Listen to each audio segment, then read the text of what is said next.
Lecture du livre du prophète Ézéchiel. En ces jours-là, au cours d'une vision reçue du Seigneur, l'homme me fit revenir à l'entrée de la maison.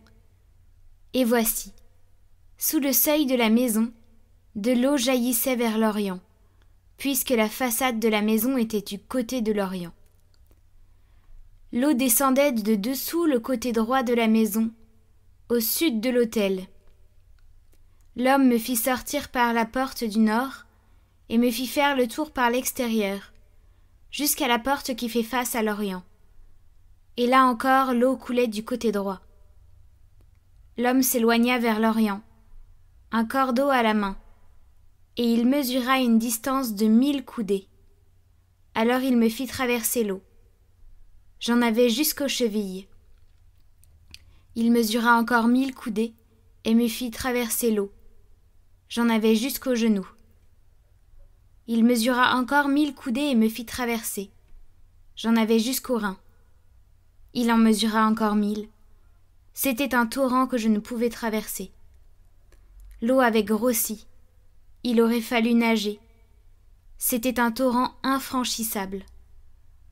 Alors il me dit : « As-tu vu, fils d'homme ? » Puis il me ramena au bord du torrent.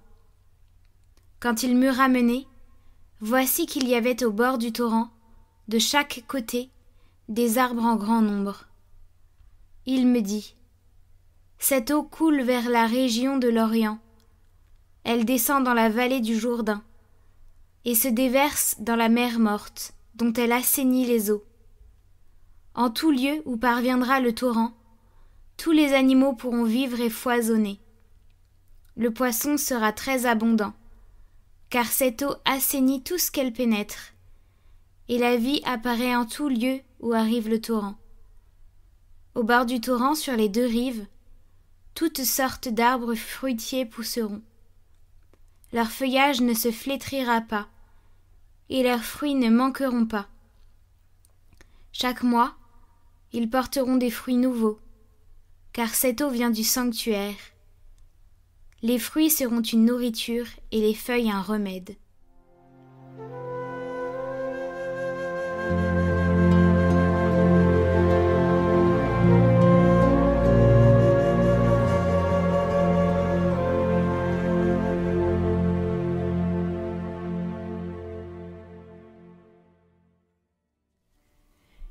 Il est avec nous, le Dieu de l'univers, citadelle pour nous, le Dieu de Jacob. Dieu est pour nous refuge et force, secours dans la détresse toujours offert. Nous serons sans crainte si la terre est secouée, si les montagnes s'effondrent au creux de la mer. Le fleuve, ses barras réjouissent la ville de Dieu, la plus sainte des demeures du Très-Haut. Dieu s'y tient, elle est inébranlable. Quand renaît le matin, Dieu la secourt. Il est avec nous le Seigneur de l'univers, citadelle pour nous le Dieu de Jacob. Venez et voyez les actes du Seigneur, il détruit la guerre jusqu'au bout du monde. Il est avec nous le Seigneur de l'univers, citadelle pour nous le Dieu de Jacob.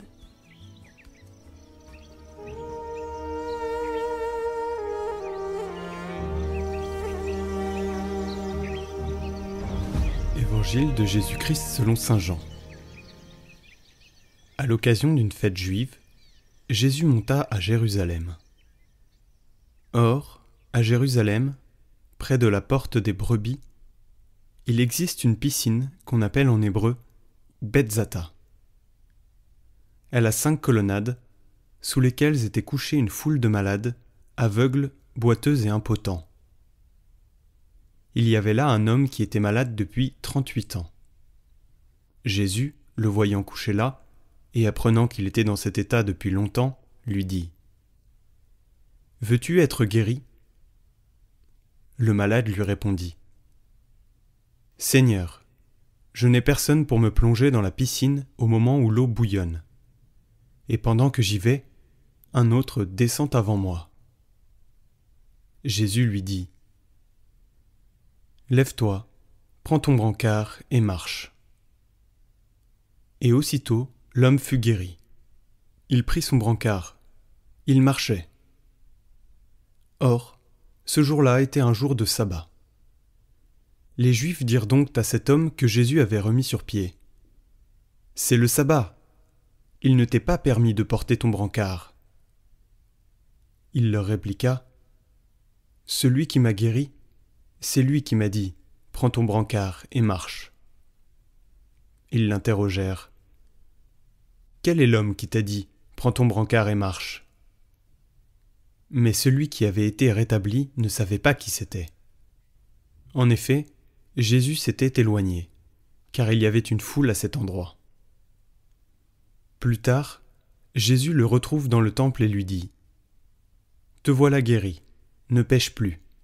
Il pourrait t'arriver quelque chose de pire. » L'homme partit annoncer aux Juifs que c'était Jésus qui l'avait guéri.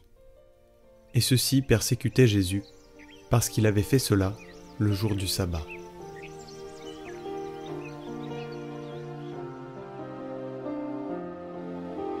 Sauve-moi, Jésus-Christ, crée en moi un cœur pur, lave-moi, je t'en prie, de tout péché.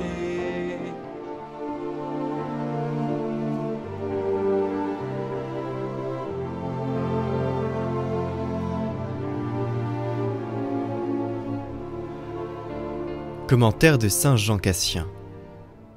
Veux-tu être guéri ? L'homme a besoin sans cesse du secours divin. On le montrerait sans peine. L'humaine fragilité ne peut rien accomplir de ce qui regarde le salut par soi seul et sans l'aide de Dieu.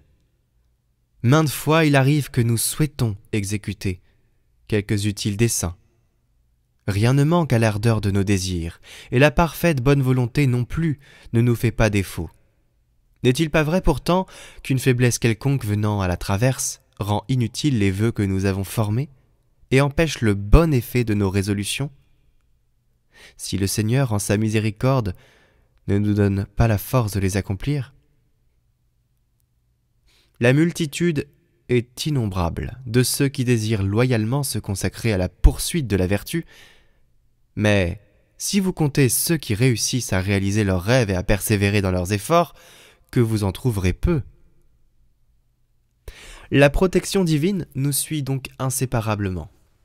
Si grande est la tendresse du Créateur pour sa créature, que sa providence ne serait point satisfaite de nous accompagner. Elle nous précède toujours. Le prophète qui en avait fait l'expérience le témoigne ouvertement. La miséricorde de mon Dieu me préviendra.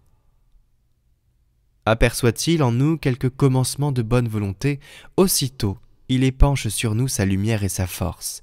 Il nous excite au salut, donnant la croissance aux germes qu'il a semés lui-même ou qu'il voit sortir de terre par nos efforts. Avant qu'ils crient vers moi, dit-il, je les entendrai. Ils parleront encore, que je les exaucerai. Il est dit encore, au son de tes cris, aussitôt qu'il t'aura entendu, il te répondra. Et non seulement il nous inspire de saints désirs, mais il nous prépare les occasions de revenir à la vie, les circonstances favorables pour faire de bons fruits. Il montre aux égarés le droit au chemin du salut.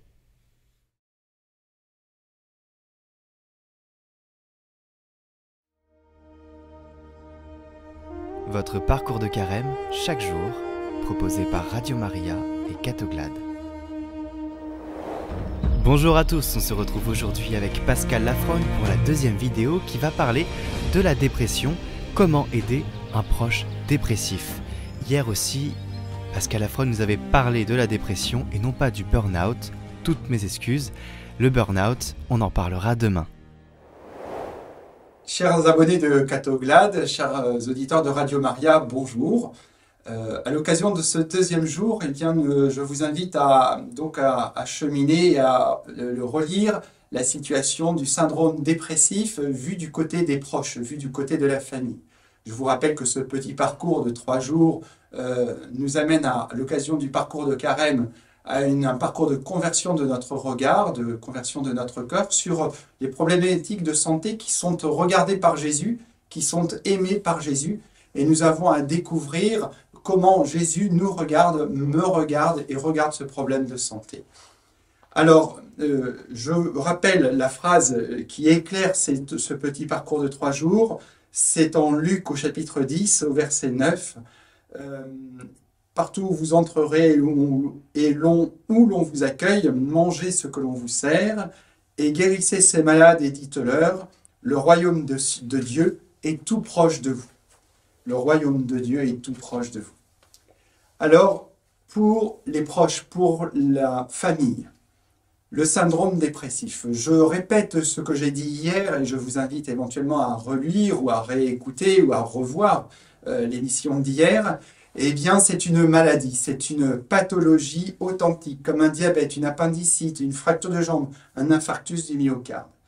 Et tout le monde peut être malade, tout le monde, et peut-être même qu'un jour, vous-même, vous, membre de la famille, un jour, ça pourra vous arriver ou peut-être que ça vous est arrivé. Et votre proche, lui, il n'y est pour rien. Il est victime d'une maladie, d'une pathologie qui est survenue dans sa vie. Il n'en est en rien responsable. Il ne manque sûrement pas de volonté. Et vous êtes aux côtés de ce malade, aux côtés de ce proche, aux côtés de cet ami que vous aimez. Et tous ensemble, eh bien, nous sommes invités à accueillir la maladie, lui dans sa propre chair et nous à ses côtés, comme une autre maladie. Alors, attention, je vous le rappelle, je l'ai dit hier, la caractéristique du syndrome dépressif, c'est qu'il touche l'organe du cerveau, et c'est cet organe du cerveau qui nous permet de juger, d'être autocritique, d'analyser, de réagir, et cet organe, là, aujourd'hui, il est malade. Et donc, ça vous permet de comprendre ce que vous ne comprenez pas. Mais enfin, pourquoi il ne se bouge pas? Pourquoi il faudrait qu'il se remue un petit peu? Il faut qu'il fasse un effort. Sauf que son cerveau n'en est pas capable. Il ne sait pas faire ça. Il ne sait pas produire ça. Et ça, c'est vraiment essentiel à comprendre. Ça va vraiment vous aider à comprendre ce que vit votre ami ou votre proche. Il ne sait pas avoir de volonté, il ne sait pas avoir de désir, de plaisir, même si vous lui mettez le plus beau des cadeaux, le plus beau des enfants, eh bien non. Tout ça, ça lui est complètement indifférent. Alors, vous pouvez voir de la tristesse, du désintérêt, de l'indifférence, mais vous êtes, à l'occasion de cette maladie, eh bien, invité à le conseiller, à l'accompagner, mais vous n'êtes pas à sa place. Vous ne pouvez pas dire, eh bien, si j'étais comme toi, je ferais... Non, vous n'êtes pas à sa place. Et nous sommes vraiment invités à prendre par la main et à accompagner, aller à la vitesse de celui qui est malade. Ni plus vite, ni moins vite. Et s'il veut s'arrêter, il faut s'arrêter avec lui. C'est ça l'accompagnement. Alors un traitement sera peut-être nécessaire, il faudra aller voir un médecin. Et là, vous avez un vrai rôle à avoir. C'est-à-dire qu'il faut que vous compreniez que même si vous pensez le contraire, ou même s'il vous dit penser le contraire, et je vous rappelle que ces idées et ces pensées sont tordues par la maladie, eh bien, il faut qu'il aille voir un médecin. Absolument. Il faut qu'il aille voir un médecin pour poser le diagnostic, poser un traitement s'il le faut, et poser l'indication d'aller voir un spécialiste ou une hospitalisation. Et c'est vraiment cette attitude d'aide et d'accompagnement à laquelle vous êtes invités. Et je vous rappelle que lui va vous répondre « Non mais je n'en ai pas besoin, je ne le désire pas, etc. » Sauf qu'il ne sait pas exprimer ses véritables désirs. Alors, vous devez inviter votre ami, votre proche, eh bien, à cette confiance, à cette docilité pour respecter la prescription du docteur quand il en a vu un. Et rappelons bien qu'il n'aura pas le désir de respecter la prescription. Et il faudra être à ses côtés. Alors, l'image que je vous invite à regarder, eh bien, c'est l'image du bon samaritain.